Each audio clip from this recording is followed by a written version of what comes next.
Hi, this is Lex, and welcome to the FinTech Blueprint. It's your podcast about fintech, decentralized finance, digital banking, investing, robo-advice, artificial intelligence, and all the other frontier technology that is transforming financial services. To get more content, like an illustrated transcript of this conversation in your inbox, subscribe at fintechblueprint.com. So without further delay, let's jump into today's episode.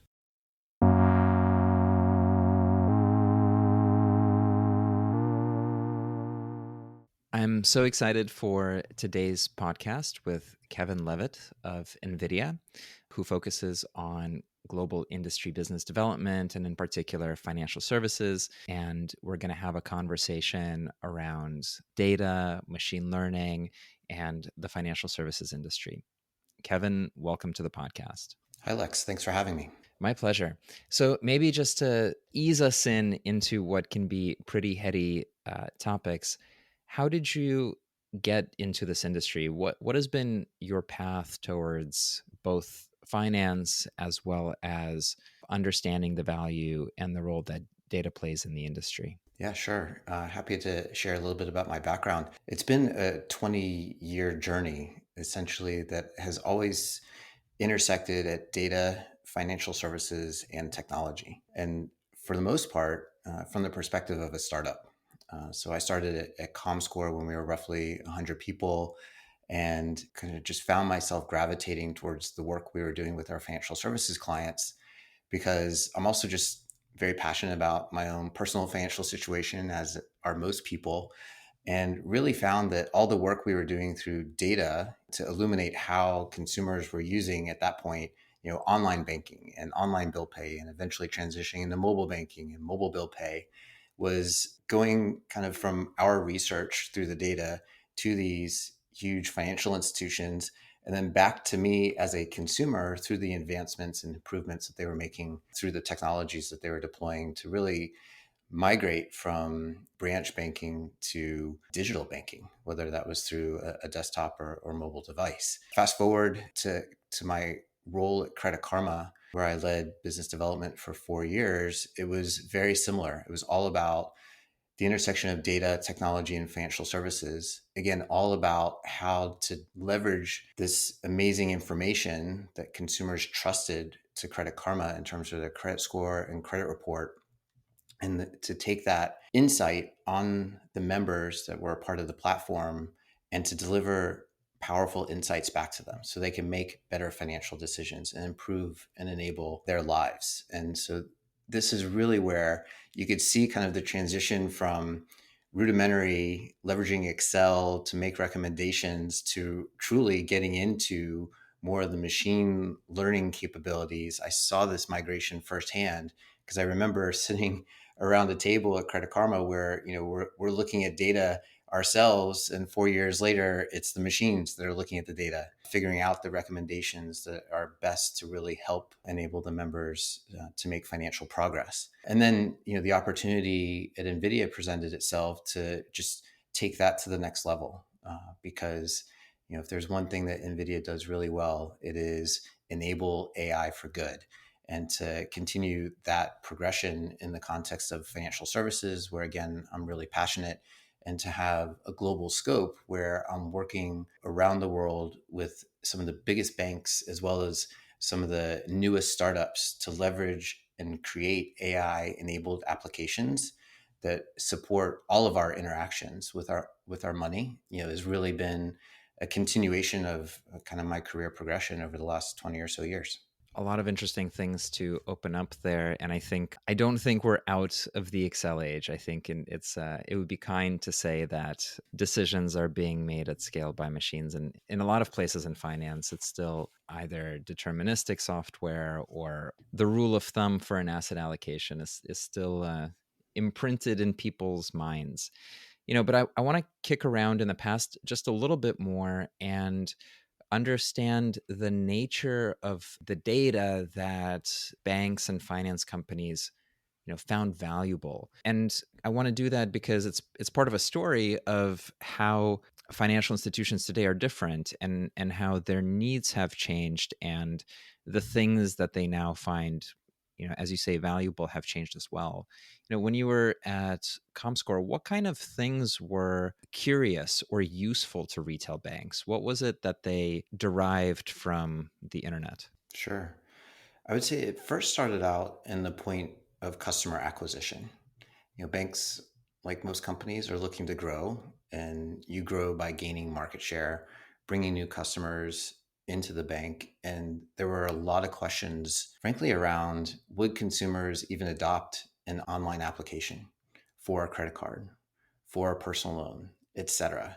And, at what pace were consumers adopting, digital to acquire new products, and how could a bank optimize that experience to convert as many customers as possible, and certainly customers that are credit worthy. And then it migrated from acquisition to, okay, we've brought them into the fold as a customer. How do we better leverage digital to service them?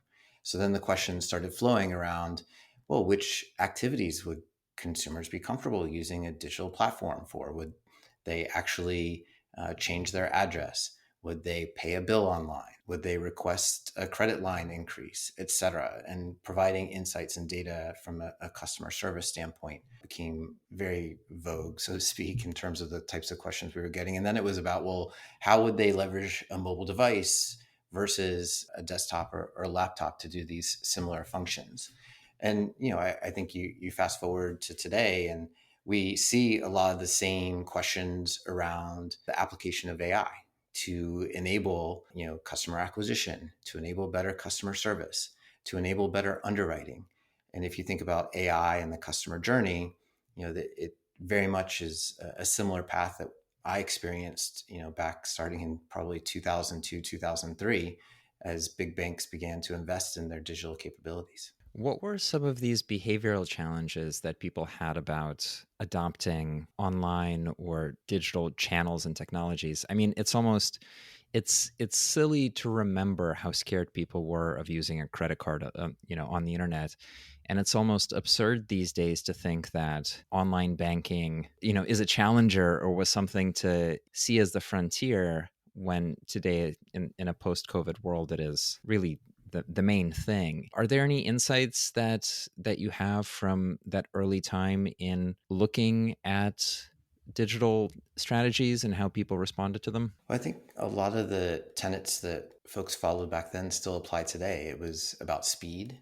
It was about usability. It was about security, and it was also, there were folks that were considered early adopters. So those dynamics, I would say still play out today, whether it's from a consumer perspective or when we look across the financial ecosystem in terms of companies that are adopting AI versus those that are just beginning their journey. There are early adopters in that sequence as well. So I think, just going back to your question again, it came down to speed and experience, usability, security. Those were kind of the main questions, as well as which segments of our customer base would actually adopt these capabilities, and how do we maximize the return on our investment in this type of technology? Gotcha.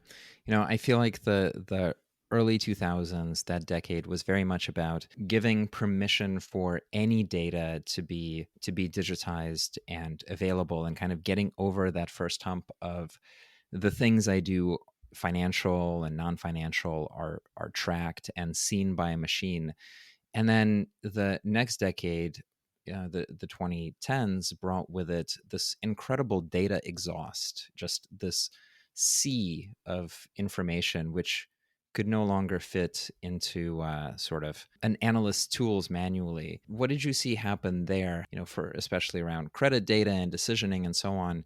What were some of the things that you were seeing the larger financial institutions do that worked well or kind of overlapped with the zeitgeist? Yeah, so I think you're right. It was the 2010s very much about big data, right? And it's not just about being able to database that data, but how do you actually access it and give the data scientists, and probably at that point the statisticians, the access to the data to truly mine it. Data mining became a big term then as well, and really make use and create value both for the financial institution as well as for the customer out of those insights.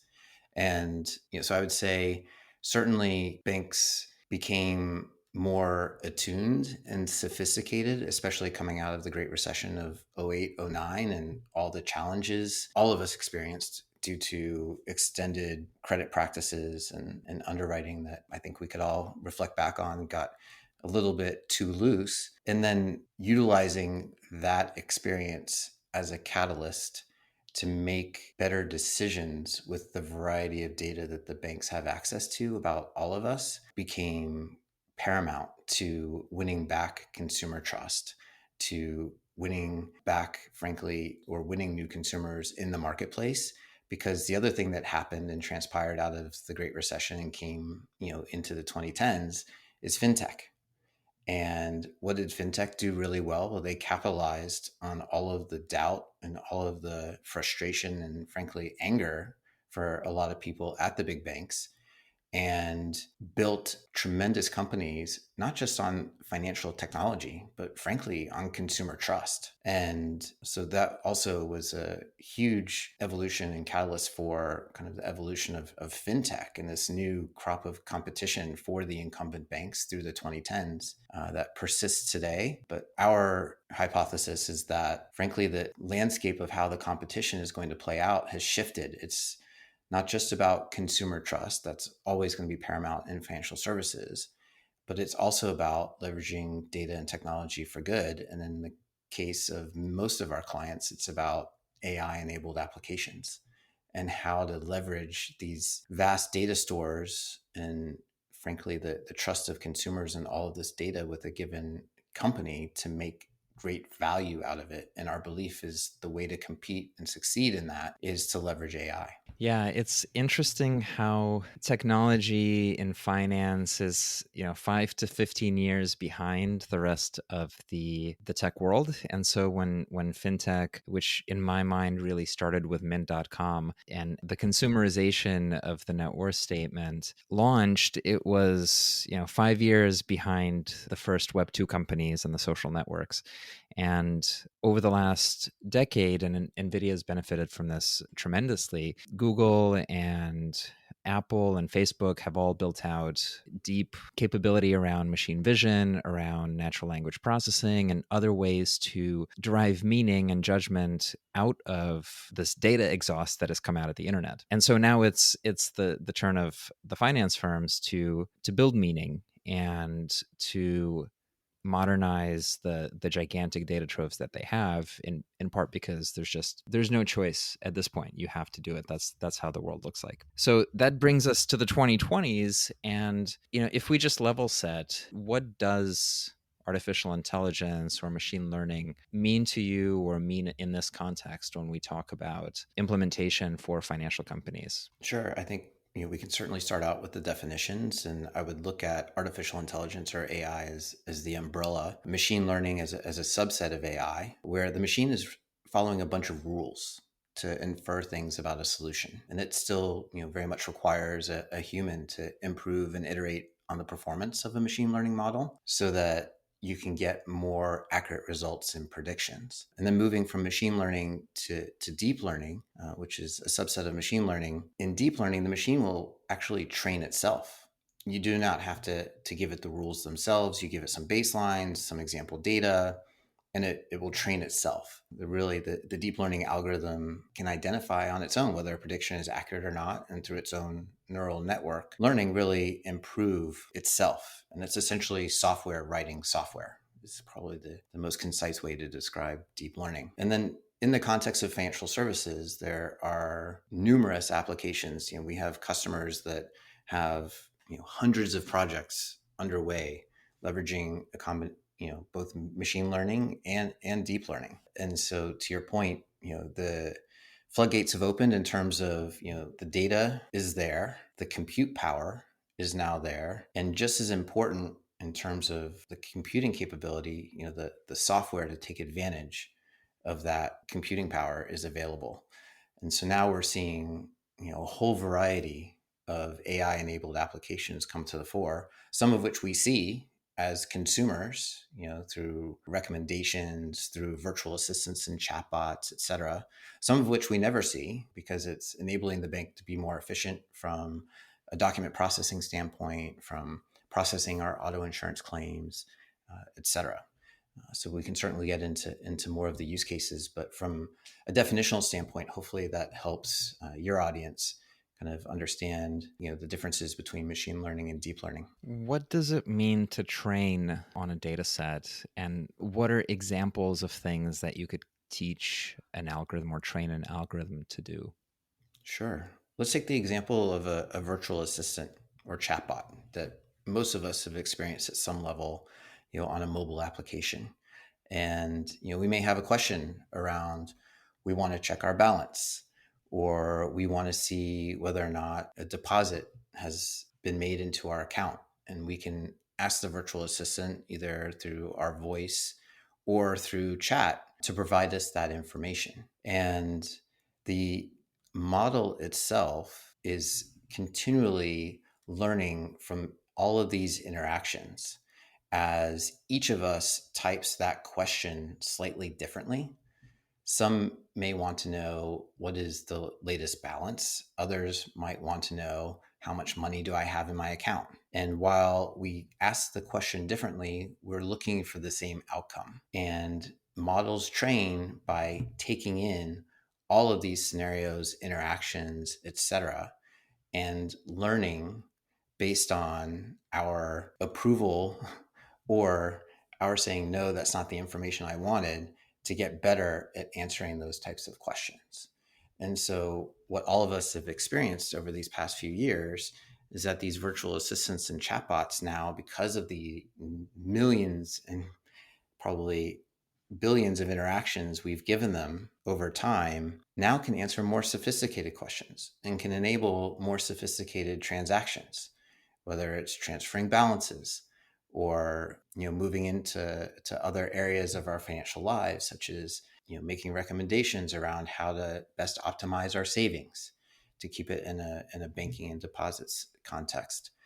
So that, at a very high level, is how there's this great feedback loop between the algorithms and the experiences that we're providing to it as consumers of these AI enabled applications, so that they get better in terms of the models and the capabilities of the technology, and simultaneously our experience with them gets better as well. Gotcha. So I think one interesting distinction to think about is whether the problem being solved is a financial problem or like a general purpose human problem. So an example of a financial problem would be, I need to underwrite a loan. My training data is a bunch of lending decisions from the past based on a bank's history where the bank said yes or no. And then in each case, I might have 50 to 100 data points, everything from zip code to personal situation to some sort of free text field.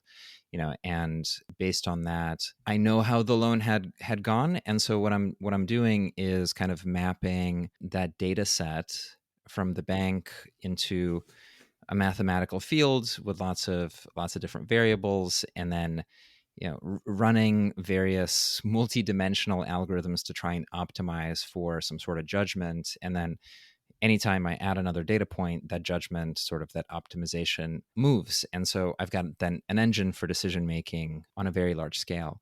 And I think if you look back a few years, there was a lot of stuff like that, like for insurance, for lending, a lot of stuff like that also in payments and risk and fraud. But then when you look at chatbots, to me that feels like a general purpose problem of human speech or machine vision, similar to that in the sense that it's a human, just a regular sense, rather than like a financial product question. And so there you're taking speech and trying to translate kind of the intent that a person has about, here's a problem, can you bring up a menu on a website based on the thing that I say? And so I wonder where the most impact is. Is it in kind of the core factory of financial manufacturing, or is it in sort of just another interface, like a voice interface? How do you see that from the perspective of the clients that you work with? Yeah, it might seem like a cop-out answer, but the answer really is both. you know, and to your point, speech is everywhere. English is everywhere. There are hundreds of languages all over the world. Let's keep it here in our own backyard. Speech, English drives 99% of our interactions in a day. And that's where there is a tremendous amount of investment, innovation, and AI enabled applications coming to the fore through natural language processing and natural language understanding, NLP and NLU. And I would say our financial services clients are investing there as much as anywhere because it is so pervasive. And it's in the interactions that call center agents have with customers, that virtual assistants and chatbots have with customers. It's in the processing of documents to make sure that the appropriate information has been submitted. It's in the identification of fraud. It's in the analysis of sentiment as earnings calls are delivered and traders are making buy or sell decisions on a particular stock. And what is unique about natural language processing and NLU models is that they are massive. We're talking about, GPT-3, which is one of the more advanced language models, is 175 billion parameters. It's extraordinary the amount of processing power that is necessary to train a natural language model. And that's where an accelerated computing platform becomes necessary because you can't train and iterate on a language model once a month. The amount of improvement you would make over years is minimal. You need it to train in days, if not hours. And that's where we see, again, a lot of investment within the financial services community. But back to your original question, it's not just in kind of these general purpose language capabilities and solutions that are derived from them. It's also very financial services specific. And you gave the example of underwriting. And there are companies like Upstart that are now leveraging deep learning at underwriting, powered on NVIDIA's accelerated computing platform, where they're taking more information into the decision than just your credit score and your credit report. They're able to look at alternative data such as your education, your ability to pay your utility bill or your rent, things that aren't necessarily reported to the credit agencies today. And the outcome is really significant if you think of it from a financial empowerment and financial enablement perspective, because their deep learning models are able to approve 40% more applicants and at an average 16% lower APR. So more people are getting access to the money they need and they're getting at a lower cost, which is really prime example of how the technology of AI can come together with the data available within a financial institution and available from consumers to deliver a great financial outcome for everybody involved. So I want to ask two questions. One is about the scale, and you mentioned GPT-3, which is a language model trained on essentially the entire corpus of the internet in order to, largely make science fiction stories for people on the internet, but also has a bunch of industrial uses as well. And so why does it have to be a billion trillion parameters? Why does it need to be a mega cloud to crunch through this? Like, why is it better for this thing to be so scaled up? Like, what is the industrial logic for, I guess, this shape of machine learning today? Sure. The thought that's coming to mind is tie it to the size of a dictionary. There's so many words out there, and the words can be combined in so many different ways. And I could be answering this question in hundreds of different sentences, and some perhaps ending in what would seem like a question but is actually rhetorical, and others leveraging compound verbs, whatever. It could just take any machination you can imagine. And the technology has to be able to keep up with that because everybody speaks with a different tone, a different rhythm, a different accent. We all put words together differently. We all have different dictionaries in our own heads and the sources of what we might use to explain certain situations and experiences. And if the technology isn't capable of understanding how words can be put together in all these myriad ways, then it will be ineffectual in servicing our needs, whether that's in a financial services context, whether that's in a travel context, whether that's in a retail context, a healthcare context, et cetera. And the more that the models can understand what it is that we're truly asking and what we truly need, the better the experience will be. And it also needs to be not just accurate in terms of the interaction, but it needs to happen in milliseconds. To bring it back to financial services, we've got a great case study with American Express, who's using deep learning to identify fraud. And they need these deep learning expansive models at the point of sale to happen in less than 2 milliseconds. And you need the same thing from your virtual assistant and chatbot. The last thing any of us want is to be waiting seconds, for an answer, because that's not how natural language works. It's immediate. And so you need the computing power of an accelerated computing platform like NVIDIA's, whether that's on premise or in the cloud, to not only train the models, but also to handle the inference. So that at the point of sale, at the point of communication, it's a natural interaction, one that is seamless and one that delivers the value that we're expecting as users of the technology. Gotcha. And so I think one of the interesting byproducts of making these massive robots is that they're often better at doing some of the things that people do, and we don't even realize this. So for example, machine vision is better at object recognition, discrete object recognition, than people are, meaning people are more likely to make a mistake when they see something than if you were to put that through a machine system. Now, people are better at making contextual sense of everything, of figuring out how the environment fits together, but it is also true that like self-driving cars make fewer errors than people-driven cars. And this, I think it's in 2014, maybe 2012, when human vision, like the benchmark for human vision was passed. And so I guess the question when we go back to finance is, are these functions, are these lending functions, underwriting functions, and so on, are the machine systems better, more accurate, more fitted to their use case than the human underwriter or even the statistician? Like you mentioned Upstart with, lower APR because they're able to make less errors. Do we expect a world where there will be much better sort of capital risk fit between these robot intermediated systems versus something that's a lot more, I guess, abstracted or simplified for people? Yeah, I think it will ultimately play out on a use case by use case basis. But what we're seeing for the most part today is that the technologies, the machine learning algorithms, the deep learning neural networks are complementing us as humans. They're not replacing us. And if they are replacing, it's removing the rote and the mundane. Because you're right, they are better at identifying that this actually says $10,000, not $1,000, and therefore is likely some sort of error, given that the question was, how much did you spend on groceries last week?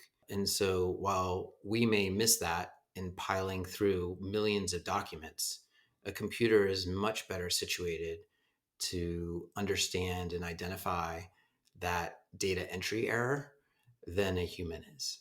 And you know what? We would probably 99 out of 100 of us would be happy to pass along that mundane analysis of data entry to a computer so that we can focus on higher value, higher order questions. Things like what else is necessary to approve you for this home loan? We don't want to work on the error associated with the document. We want to work on how can we get an individual into their dream home. And so that example plays out not just in a consumer lending or retail banking experience, but it can play out in the capital market side as well, where there certainly is the capability for algorithms to handle trades and to make buy and sell decisions on their own. But in many cases, these computer algorithms, the machine learning and deep learning capabilities, are just frankly providing signal to the human trader so that they have all the information that is paramount and critical to making a decision available to them, at light speed. So, I find that most of what we're experiencing is that the technologies are truly complementing the human capital or the human resources involved in the service and the delivery of a capability. But where banks are finding a lot of opportunities to frankly free their most valuable resources, which is all of us as employees, to focus on, again, the more complex questions and opportunities at hand. I think that we're on a skeptical podcast, and I think there's so many sharp edges to this stuff that are hard to predict, right? And I think, for example, I know that one way to frame what financial advisors do, or what financial institutions do, or want to do, is to give people financial expression, or to give them financial health, or things of that nature, right? Whereas what you're really doing with machine learning algo is kind of optimizing it around an investment return, or you're optimizing it around some sort of trading strategy, or some sort of underwriting return, right? So in many ways, you're squeezing out the cultural judgment that a person might bring to the conversation. And in a sense, that's good, because we're in a world that is moving far too fast for every single decision to be done by a human being. And also, there's a sensitivity now around kind of culture expressing itself in a negative way, and in a biased way. Again, if something's not built into more machine rules. And so I guess I just wanted to double click on this idea of, what is this stuff really for? Is it to make banks more profitable? Is it to save costs? Is it to make better financial products? Or is it just part of the value chain and part of the technology stack? And, it's just another thing like cloud, for example. I would say it's all of the above, right? Banks, like most companies, are for profit enterprises, and they are looking to drive top line revenues. They're looking to remove operational expenses. And that goes for automobile manufacturers, that goes for airlines, that goes for hospitals, you name it. For profit enterprises will look for ways in which to drive more efficient, more profitable practices. What they can't do is do that at the expense of delivering improved customer experiences, better products, better solutions that meet the needs of their customers. Otherwise, we'll make choices that involve their competitors rather than them, and make decisions about where to house our money and where to do business. And so certainly there is an element, of finance that pervades all of this, but it's also pervading the experiences that we have as consumers. I'll go back to the fraud detection examples, right? Where if banks, credit card issuers, et cetera, don't get better at identifying fraud, all of us, all of the good guys, will likely pay for that at some place, whether it's in higher borrowing costs, higher monthly fees, who knows? But that will have a negative impact on the financial health of our financial services providers, and therefore probably translate into higher costs down the road somewhere for us. So we want them to leverage artificial intelligence to do a better job at catching the bad guys. The same thing goes for, auto insurance. When there's spikes in fraudulent claims that get paid out because crime rings have figured out how to submit faulty accidents to a given auto insurance company, that could potentially result in increased fees to all of us for our auto insurance bills. So we want the auto insurance carriers to leverage computer vision technology to understand that actually this picture of this dented bumper has been submitted before, and it's a repeat claim and one that should not be paid out, and it's potentially fraudulent, or it's been, it's a photoshopped or doctored picture. And so there is a lot of good that is being done with AI and AI enabled applications that, span the entire customer experience, from when we first as consumers decide, oh, I want to get a new credit card. Which one should I be considering? Recommendation engines, recommendation systems that are machine learning driven can make the right product recommendation based on our personal situation. And then when you go to apply, we already gave this story for Upstart in terms of how deep learning can positively impact underwriting. And we've talked about virtual assistants and chatbots and the power they can deliver in a customer service experience. We've talked about fraud detection.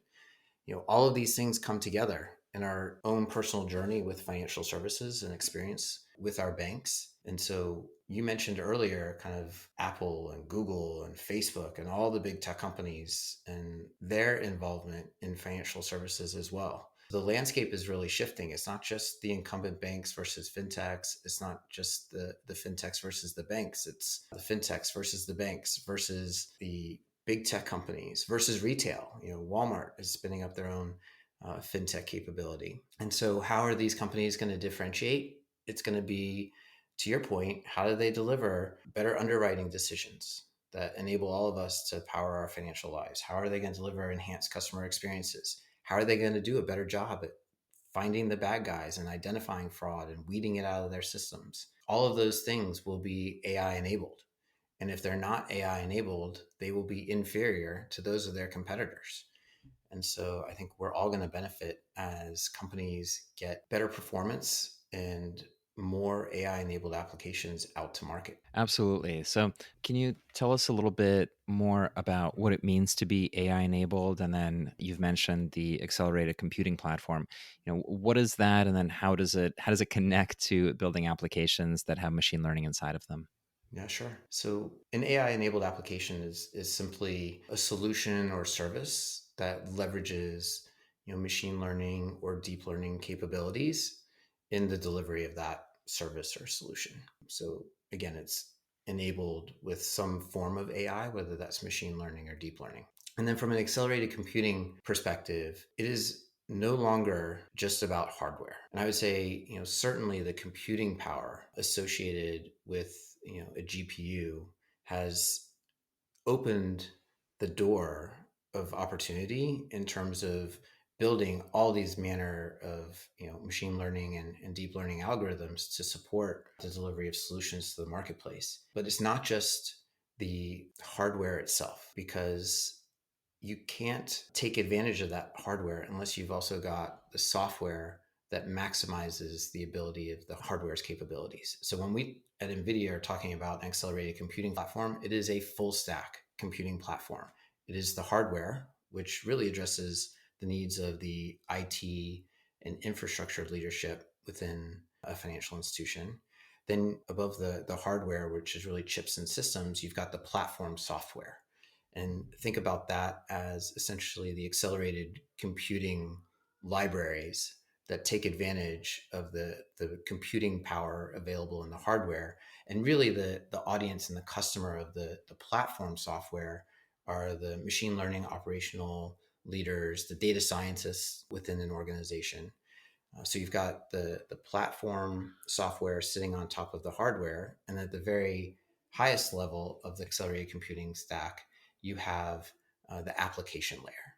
And this is where there are, in the case of NVIDIA's platform, pre-built applications that are ready to help line of business owners and product managers deliver AI enabled applications to market, whether that is recommendation systems through Merlin, which is our application framework for Rexus, or whether it's conversational AI capabilities built through our application framework for conversational AI, which is called Riva. And there's a whole suite of pre-trained models that we have built to address, really the core applications that are needed across a variety of industries, including, you alluded to autonomous vehicles earlier in the conversation. So that's really an opportunity, thank you, to share kind of NVIDIA's kind of full stack accelerated computing platform and how it addresses the needs of the key stakeholders within an organization. Awesome. So, if we were to kind of land the conversation in our science fiction future, imagine a world where we have infinite compute and infinite storage, and all the data is immediately available, and all the models are endlessly open source and updated in real time, and they work flawlessly, and all of this is available through your service offering. And the only thing that banks and investment managers and insurance companies need to do is just say yes. So no technical limitations at all, and kind of, let's say this is the version of the world 5 to 10 years from now. What do you think money looks like? What do you think financial services looks like? what is the shape of the financial lives of regular people? And then, what is the shape of the financial industry? How do you think it'll look and organize in a world where machine decision making and judgment is really commonplace? And, just to make that a comparison to the earlier point about people being afraid to share their credit card online in the 2000s, right? And here we are where everything is virtual credit cards left and right. It's easy to imagine a world where all these initial limitations that we have might go away. So what do you think is that maximalist AI world for finance? Yeah, I think it's going to be bound by our level of trust with the technology, with the financial institutions, because you're right, the technology will be there to enable autonomous finance, just as it will be there to enable autonomous vehicles. And the question, just to take the analogy a step further, is when it comes to our financial lives, how often and for how long are we willing to let go of the steering wheel? Would we allow an autonomous finance solution to refi our home mortgage once it hits a certain threshold that we've provided to it? Or once it hits a certain threshold that the models and the AI algorithms believe is appropriate given our financial situation? I have no idea kind of what that ultimately looks like, what time horizon that happens in. What I do know is that the big pivot that's really taken place is that the ability of AI to complement and enable our financial lives is no longer constrained by the computing capabilities of the hardware and the software. It is now limited by our imaginations in many ways. And so what our imaginations will create and deliver over the next 5 to 10 years, I cannot wait to see, because if you look at how much has changed over the last 5 to 10, it's going to be a lot of fun. But the competitive landscape is going to continue to intensify. As we talked about, there are a lot of players that are interested in understanding who we are as financial consumers and how to leverage those insights to help all of us live our best lives, and also, transparently to help them figure out how to monetize those insights. And ultimately, it will be up to us to decide to what extent we're comfortable with the technology and where we will draw the line. But for those of us that are willing to let go entirely, the capability should be there. And obviously, all of this has to happen within the regulatory frameworks that are in place, that will be in place, etc. But what's awesome to see is that the data is becoming more and more accessible, and the technology to leverage that data for good is becoming more pervasive. Absolutely. And that's a fantastic place for us to conclude. If our listeners want to find out more, where should they go? Sure. Thanks for asking. Everybody, I would encourage you to visit NVIDIA.com. When you go to our website, you'll see at the top tab an industries section, and you can click on financial services and get in touch with us. We're working constantly around the world to really educate and enable everybody, again, from the fintechs to the largest banks in the world, around the opportunities associated with AI and financial services. And we're excited to partner with all of you on that journey. Awesome. Kevin, thank you so much. Thank you. Hi, everyone. That's it for this week's episode of the FinTech Blueprint. For more technical deep dives into all things fintech and decentralized finance, check out fintechblueprint.com and grab a free subscription to the newsletter. This is Lex, and I'll see you next time.